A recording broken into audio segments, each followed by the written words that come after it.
Thrissur ഏങ്ങണ്ടിയൂരിൽ police മർദ്ദനത്തിൽ മനംനൊന്ത് ആത്മഹത്യ ചെയ്ത വിനായകന്റെ മരണത്തിന് മുൻപ് വന്ന ഫോൺ കോളുകൾ സംബന്ധിച്ച് അന്വേഷണം വേണമെന്ന് കുടുംബം. മരണം പോലീസുകാരുടെ ഭീഷണിയെ തുടർന്നാണെന്ന് സംശയിക്കുന്നതായും മർദ്ദിച്ച പോലീസുകാരെ സർവീസിൽ നിന്നും പിരിച്ചുവിടണമെന്നും കുടുംബം ആവശ്യപ്പെട്ടു.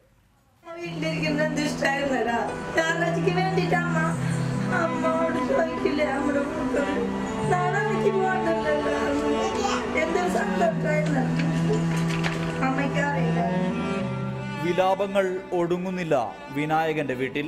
പോലീസ് മർദ്ദനത്തിന്റെ വടുക്കൾ വിനായകൻ തന്നെ അമ്മയ്ക്കും ബന്ധുക്കൾക്കും കാട്ടിക്കൊടുത്തിരുന്നു.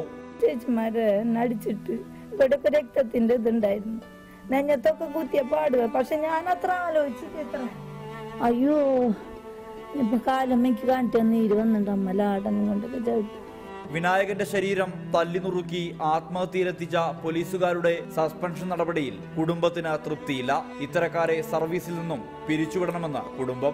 ഇന്ന് ഞങ്ങൾക്ക് പറ്റി, നാളെ ഒരു വ്യക്തിക്കും പറ്റും. അതൊരിക്കലും ഇവിടെ സംഭവിക്കാൻ പാടില്ല. അവൻ ഈ നാട്ടിലെ ആള് പാടില്ല.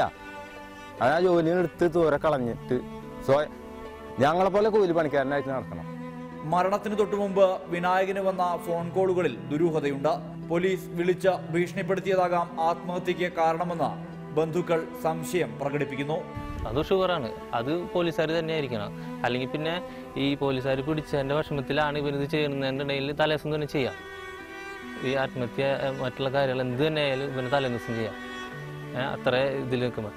പക്ഷേ ഇത് പിറ്റേ ദിവസം ഇത്ര കാര്യങ്ങളൊക്കെ ആയി ആ ഒരു 15 സെക്കൻഡിൻ്റെ ഉള്ളിൽ വന്നിട്ടുള്ള കോള് അത് ഭീഷണി കോൾ തന്നെയാണ്.